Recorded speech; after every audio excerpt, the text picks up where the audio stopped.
हाय आदाब सलाम नमस्कार सत श्री अकाल। मैं रोशन कुशवाहा और आप देख रहे हैं times of Sitamarhi. Times of Sitamarhi में आपका स्वागत है। जी हाँ, एक बहुत बड़ी खबर आ रही है और खुशी की खबर है, खासकर AIMM वालों के लिए। मैं क्यों कह रहा हूं, आपने देखा होगा कुछ अभी हाल ही फिलहाल में दिल्ली के विधानसभा चुनाव संपन्न हुए, जहां पे एमएम ने पूरे दिल्ली विधानसभा चुनाव में 70 में से मात्र 2 सीटों पे जी हां अपने कैंडिडेट उतारा था। एक मुस्तफाबाद तो दूसरी तरफ ओखला। जी हां, अब मुस्तफाबाद का जो कैंडिडेट था वो हाजी ताहिर हुसैन साहब, वहीं जो ओखला के कैंडिडेट और सिफाउर रहमान साहब के लिए बहुत बड़ी खुशखबरी आ रही है। जो भी सिफाउर रहमान साहब के चाहने वाले हैं और खासकर ओवैसी साहब सिफाउर रहमान साहब को लेकर जिस तरह की खुशखबरी है, तो वहीं एक खेमे में मातम छा गया है। जी हां, वो एक खेमा है अमानतुल्लाह खान, जो आम आदमी पार्टी के ओखला से विधायक है। जी हां, क्योंकि इसलिए मैं बता रहा हूं कि अभी आने वाले दिनों में दिल्ली में एमसीडी की चुनाव होने वाली है और एमसीडी की चुनाव में इस बार मजलिस बहुत मजबूती के साथ उतरेंगे।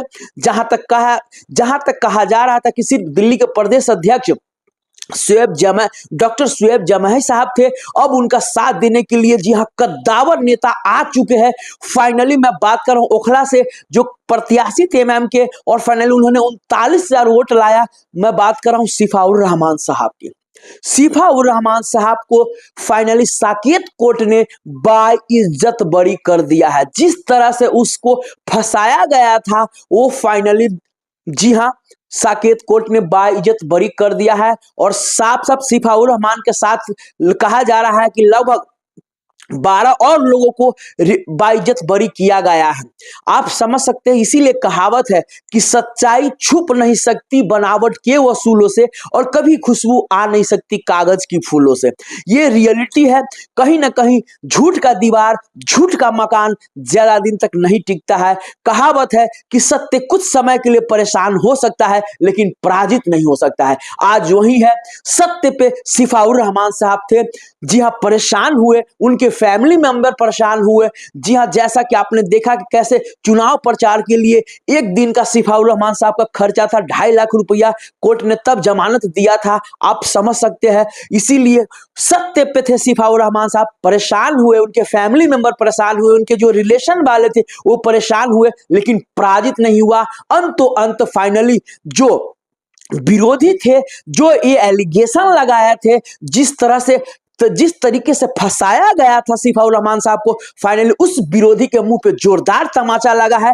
उस विरोधी के खेमे में अब डर है, भय है कि किस तरह वो गलत तरीके से सिफाउर रहमान साहब को फंसाया था। सिफाउर रहमान साहब को साकेत कोर्ट ने बाइज्जत बरी कर दिया है और इसीलिए अब जो ओखला के विधायक है अमानतुल्लाह खान प्लस आम आदमी पार्टी अब घबराने लगे हैं, खासकर ओखला से, क्योंकि इस बार जैसे कहा जा रहा था कि जिस तरह से ओवैसी साहब के चुनाव प्रचार के दौरान ऐलान था, जेल का ताला टूटेगा, सिफाउर रहमान साहब छूटेगा, बस वोट दो और वोट से जेल का ताला टूटेगा। लेकिन वोट से जेल का ताला तो नहीं टूटा, लेकिन जो सत्य पे थे वो सत्य फाइनली सत्य की जीत हुई। इसीलिए कहा जाता है कि ऊपर वाले के घर में देर है अंधेर नहीं है, और अगर आप सत्य पे हो तो फाइनली अब जैसे सिफाउर रहमान साहब बाहर आए हैं, अब फाइनली मजलिस के लिए जबरदस्त पूरे दिल्ली में फील्डिंग होगी और खासकर वहां फील्डिंग होगी कि भैया जहां पे मुस्लिम बेल्ट है अच्छी खासी, वहां पे अब जबरदस्त, जी हां, वहां पे अब जोरों शोरों पे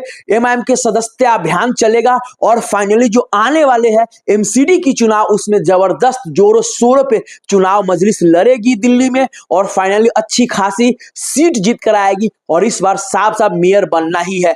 जी हां, ये साफ साफ जो ओवैसी साहब का इरादा मजबूत है, क्योंकि उनके हौसला बुलंद है। लेकिन जिस तरह से जो सताया गया, जिस तरह से प्रताड़ित किया गया, जिस तरह से मानसिक टॉर्चर किया गया, आप समझ सकते, इससे बेहतर सिफाउर रहमान साहब के परिवार से बेहतर कोई नहीं जान सकता है कि एक बेगुनाह आदमी को आखिर आखिर हमारे देश का कैसा न्याय प्रणाली है जो भैया एक बेगुनाह को अपनी बेगुनाही साबित करने में 5 साल मोह माया से घर परिवार से दूर रहना पड़ता है एक अंधेरी कोठरी में, और उसके बाद बाइज्जत बरी कर दिया जाता है। ये कहीं ना कहीं हमारे यहाँ का जो कानून व्यवस्था है लाचार है। जमीरें मर चुकी है यहाँ की सरकार की कि आखिर भैया एक जो भी इंसान अगर गलत हो गलत, सही हो सही, उसको आखिर इतना समय क्यों लग जाता है?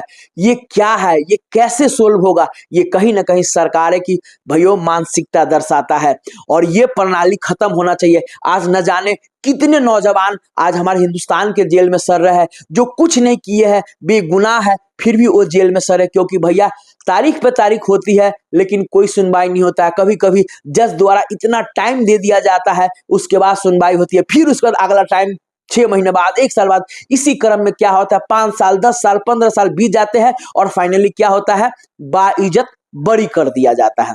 तो ये है कहीं ना कहीं, लेकिन खासकर जो भी हो एमएम के लिए बहुत बड़ी खुशखबरी है, ओवैसी साहब के लिए बहुत बड़ी खुशखबरी है और खासकर उनके लिए बहुत बड़ी खुशखबरी है जो मजलिस के दीवाने हैं।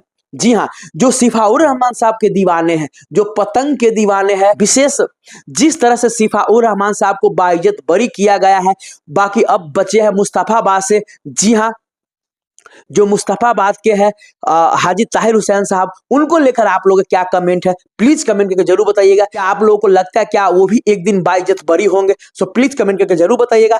तब तक के लिए बाय बाय, टेक केयर, देखते रहिए टाइम्स ऑफ सीतामढ़ी।